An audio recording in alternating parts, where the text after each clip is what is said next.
सभी को नमस्कार। मेरा नाम रणवीर सिंह है। मैं चीफ टेक्निकल ऑफिसर के पद पर कार्यरत हूँ और जब अभी जानकारी देना चाह रहा हूँ वो जानकारी देना चाह अभी नवंबर माह में हम लोग सामयिक क्या कार्य करें जिससे हम लोग किसान की अधिक खेती में बढ़ावा मिले और खेती की पैदावार को बढ़ावा मिले। जिसमें हम तौर से क्या करते हैं, आप समय जो उचित आ गया वो है गेहूँ बुआई का। कुछ हमारे देर से बोने वाली सरसों की किस्मों को बुआई का है। यदि किसान भाई जो पोषक संस्थान में से बीज लेके बो पा रहे हैं वो 29 बो सकते हैं। HD 86 है और देर से बोए किस्म में है हमारे 30 इनको सिलेक्शन करके या स्थानीय आप पंजाब के किसान हैं, पंजाब में पंजाब कृषि विश्वविद्यालय संपर्क करके वहाँ किस्म ले सकता है।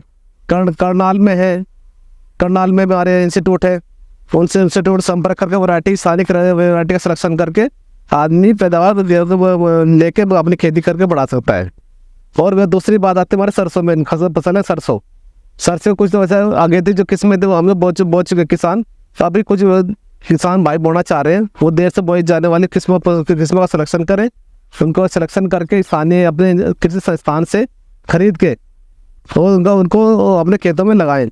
और साथ में आते दूसरे हमारे किस्मों सिलेक्शन बुआई के बाद में हमारे टाइम से हमारा उसमें निराई गुड़ाई करें या फिर हमारे कोई फूल अवस्था आ रहे हैं उसका कीट पतंगों नियंत्रण करके इंसेक्टिसाइड छड़ के कंट्रोल करके हमें तब भी हम अपनी पैदावार बढ़ा सकते हैं। यदि हम कृषि क्रिया समय पे करेंगे तो हमारी खेती अधिक हमारी पैदावार बढ़ेगी।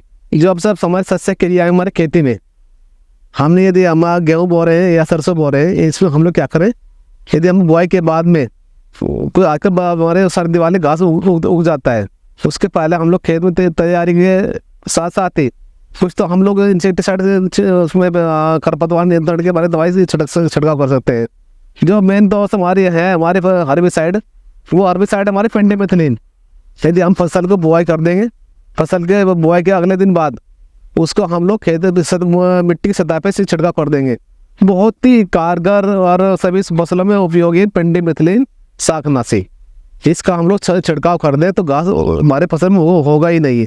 और उसके बाद दूसरी आती है निराई गुड़ाई करके भी हम अपने घास को खेत से निकाल सकते हैं। और तीसरी आती है हमारे प्रबंधन है जल टाइमली प्रबंधन।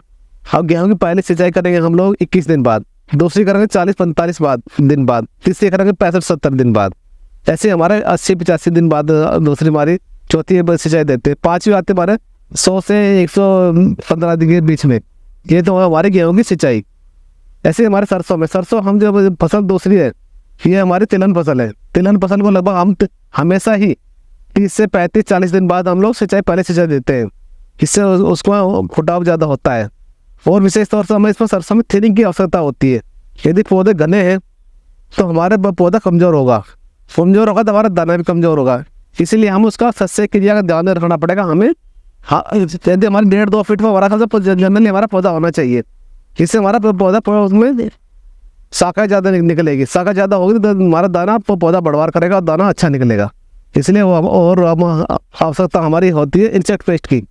सरसों में जब हमारा जनवरी माह में देखेंगे आप लोग किसान भाई या दिसंबर में ठंड ज़्यादा होगी, माहू कीट होता है, एफिडिस हम इंग्लिश में बोलते हैं, वो चेपा जो बोलते हैं देसी भाषा में। चेपा के कंट्रोल करने के लिए सबसे बढ़िया चेपा क्लोरोपाइरीफॉस दवाई आती है या दो इंसेक्टिसाइड दूसरी कोई लोकल मार्केट में अच्छी वाला हो रही है, मगर रिकमेंडेड हम लोग हमें किन से कीटनाशक इस्तेमाल करनी पड़ेगी। या फिर हमें एक दूसरी आती है मिट्टी में हमारी दीमक लग जाती है। कुछ क्षेत्र में जहाँ पानी की हमारा लेवल नीचे है उसमें आजकल दीमक की समस्या बढ़ जाती है।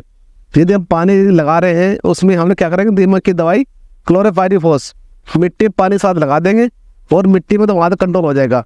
दूसरी आती है हमारी छिड़काव वाली। यदि हमारा कीट लग गया फसल में, सरसों में लग गया, कोई भी मेलाथान दवाई बंद हो गई, एंडोसल्फान अभी कुछ मार्केट में अवेलेबल हो या रोगोर वगैरह है, उसकी लगभग हम लोग 2 से 3 ml प्रति लीटर पानी के अनुसार घोल के छिड़काव करेंगे तो हमें इंसेक्ट पेस्ट कंट्रोल हमारा हो जाएगा।